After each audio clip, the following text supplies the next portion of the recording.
அன்புமணியை தலைவர் பதவியிலிருந்து நீக்கிய நிலையில் சமாதான பேச்சுவார்த்தை நடத்த சென்றவர்களை ராமதாஸ் சந்திக்காததால் நிர்வாகிகள் தைலாபுரத்திலிருந்து புறப்பட்டு சென்றனர்.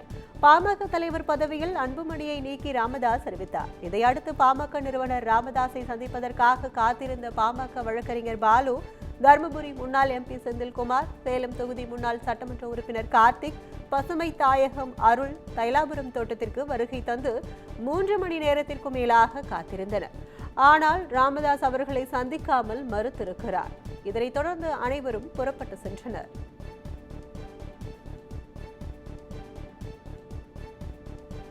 சென்னை மதுரவாயலில் 6 மணி நேரத்திற்கும் மேலாக மின்வெட்டு ஏற்பட்டதால் பொதுமக்கள் கடும் அவதிக்குள்ளாகினர். கோயம்பேட்டிலிருந்து செல்லக்கூடிய உயர் மின்னழுத்த கேபிள் பழுது காரணமாக மதுரவாயலில் சுமார் 6 மணி நேரத்திற்கும் மேலாக மின் இணைப்பு துண்டிக்கப்பட்டுள்ளது. சென்னையில் பிரதான புறநகர் பகுதியான மதுரவாயலில் சுமார் 10,000த்திற்கும் அதிகமான குடியிருப்புகளில் உள்ள நள்ளிரவு முதல் மின்சாரம் இல்லாததால் பொதுமக்கள் கடும் அவதிக்கு உள்ளாகினர். விருதுநகரில் தனியார் பொருட்காட்சியில் ராட்டினத்தில் இருந்து இளம்பெண் விழுந்த காட்சிகள் வெளியாகி பரபரப்பை ஏற்படுத்தியுள்ளது. விருதுநகர் KVS பள்ளி வளாகத்தில் நடைபெறும் தனியார் பொருட்காட்சியில் ராட்சத ராட்டினத்தில் பொதுமக்கள் ஆர்வத்துடன் பயணம் செய்தனர். அப்போது கௌசல்யா என்ற இளம்பெண் திடீரென ராட்டினத்தில் தவறி கீழே விழும் வீடியோ வெளியாகி அதிர்ச்சியை ஏற்படுத்தியுள்ளது. இதையடுத்து காயமடைந்த இளம்பெண் விருதுநகர் மருத்துவமனையில் சிகிச்சைக்காக அனுமதிக்கப்பட்டுள்ளார். இந்நிலையில் ராட்டினத்தை மேனுவலாக லாக் செய்யாததே விபத்துக்கு காரணம் என விசாரணையில் தெரியவந்துள்ளது. இதுகுறித்து காவல்துறையில் வழக்கு பதிவு செய்து விசாரணை நடத்தி வருகின்றனர். கடலூர் பண்ருட்டியில் போலி ஹால்மார்க் நகைகளை இந்திய தர நிர்ணய அதிகாரிகள் பறிமுதல் செய்த சம்பவம் பரபரப்பை ஏற்படுத்தியுள்ளது. பண்ருட்டி ராஜாஜி சாலையில் உள்ள பிரபல தனியார் நகைக்கடையில் ஹால்மார்க் இல்லாமலும் போலி ஹால்மார்க்கிலும் நகைகள் விற்கப்படுவதாக புகார்கள் எழுந்தன. இதனை அடுத்து அந்த கடையில் இந்திய தர நிர்ணய அதிகாரிகள் அதிரடி சோதனை மேற்கொண்டனர்.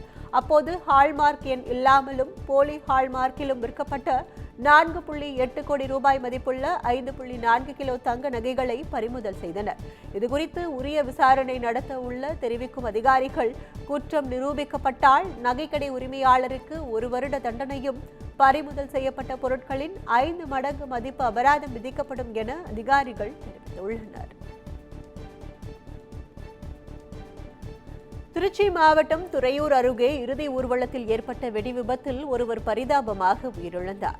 ஆழத்துடையான்பட்டியில் உயிரிழந்த பெண்ணின் இறுதி ஊர்வலத்தின் போது வெடி வெடிக்க சென்றுள்ளனர். அப்போது நெருப்பு பொறி பறந்து வந்து பட்டாசு இருந்த மூட்டை மீது விழுந்ததில் மொத்தமாக அவை வெடித்துள்ளது. இதனால் ஊர்வலம் சென்றவர்கள் அலறி அடித்து ஓடியுள்ளனர். இதில் ஸ்ரீதர் என்பவர் அதிக தீக்காயங்கள் அடைந்து உயிரிழந்தார். மேலும் 10க்கும் மேற்பட்டோர் தீக்காயங்களுடன் துறையூர் அரசு மருத்துவமனையில் சிகிச்சை பெற்று வருகின்றனர். விபத்து குறித்து விசாரணை மேற்கொண்டுள்ள நிலையில் பாதிக்கப்பட்டவர்களை MLA ஸ்டாலின் குமார் சந்தித்து நலன் விசாரித்து ஆறுதல் கூறினார். ஈரோடு ஊரக வளர்ச்சித்துறை செயற்பொறியாளர் அலுவலகத்தில் நடைபெற்ற லஞ்ச ஒழிப்பு காவல்துறையினர் நடத்திய சோதனையில் கணக்கில் வராத 3 லட்சம் ரூபாய் பறிமுதல் செய்யப்பட்டது. ஈரோடு மாவட்ட ஆட்சியர் அலுவலக கட்டடத்தின் 4ஆம் தளத்தில் மாவட்ட ஊரக வளர்ச்சி முகமை அலுவலகம் செயல்பட்டு வருகிறது. இங்குள்ள அதிகாரிகள் ஒப்பந்ததாரர்களிடம் அரசு பணிகளுக்கு லஞ்சம் பெறுவதாக புகார் எழுந்தது. இதனையடுத்து ஊழல் தடுப்பு மற்றும் கண்காணிப்புத்துறை கூடுதல் காவல் கண்காணிப்பாளர் ராஜேஷ் தலைமையிலான போலீசார் அதிரடி சோதனையில் ஈடுபட்டனர். அப்போது கணக்கில் வராத 3 லட்சம் ரூபாயை கண்டறிந்து பறிமுதல் செய்தனர். மேலும் இது தொடர்பாக செயற்பொறியாளர் சேகர் மற்றும் யூனியன் களப்பணி மேற்பார்வையாளர் சுரேஷ் மணி ஆகியோரிடம் லஞ்ச ஒழிப்பு காவல்துறையினர் விசாரணை நடத்தினர். கோவை வெள்ளியங்கிரியில் மலையேற்றத்தில் ஈடுபட்ட பக்தர் மூச்சு திணறல் ஏற்பட்டு உயிரிழந்தது அதிர்ச்சியை ஏற்படுத்தியுள்ளது. காஞ்சிபுரத்தை சேர்ந்த தனியார் வங்கி ஊழியரான 42 வயது ரமேஷ் தனது நண்பர்களோடு கடந்த 9ஆம் தேதி வெள்ளியங்கிரி மலை சுயம்புலிங்கத்தை தரிசனம் செய்ய மலை ஏறியுள்ளார். தரிசனம் செய்துவிட்டு இன்று அதிகாலை 6வது மலை வரும்போது கடும் குளிர் காரணமாக மூச்சு திணறல் ஏற்பட்டு மயங்கி விழுந்து உயிரிழந்துள்ளார். தகவலின் பேரில் வனத்துறையினர் ரமேஷின் உடலை கீழே இறக்கி கொண்டு வந்துள்ளனர். ஆலாந்துறை போலீசார் இது தொடர்பாக வழக்கு பதிவு செய்து விசாரித்து வருகின்றனர்.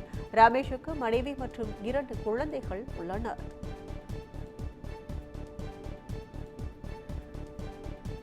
பங்குனி உத்திரத்தை முன்னிட்டு திருவள்ளூர் மாவட்டத்தில் உள்ள சிறுவாபுரி முருகன் கோயிலில் ஐஸ்வர்யா ரஜினிகாந்த் சாமி தரிசனம் செய்தார். சிறுவாபுரி கோயிலில் பக்தர்கள் அதிக அளவில் வந்து செல்வது வழக்கம். இந்நிலையில் பங்குனி உத்திர திருவிழாவையொட்டி ஐஸ்வர்யா ரஜினிகாந்த் சிறுவாபுரி முருகன் கோவிலில் சாமி தரிசனம் செய்தார். அப்போது கோயிலில் இருந்த பக்தர்கள் மற்றும் கோயில் ஊழியர்கள் புகைப்படம் மற்றும் செல்ஃபி எடுத்துக் கொண்டனர். தஞ்சாவூர் மாவட்டம் பட்டுக்கோட்டை நாடியம்மன் கோயிலில் 2ஆம் நாள் தேரோட்டம் வெகு விமர்சையாக நடைபெற்றது. கோயிலில் பங்குனி திருவிழா கடந்த மாதம் 25ஆம் தேதி காப்பு கட்டுதலுடன் தொடங்கிய நிலையில் நேற்று 2ஆம் நாள் தேரோட்டம் நடந்தது. பிள்ளையார் கோயில் தெருவிலிருந்து புறப்பட்ட தேரானது தலைமை தபால் நிலையம் வழியாக தேரடி தெருவை வந்தடைந்தது. செண்டை மேளம் முழங்க நடைபெற்ற ஊர்வலத்தில் பல்லாயிரக்கணக்கான பக்தர்கள் தேரை வடம் பிடித்து இழுத்து சென்றனர்.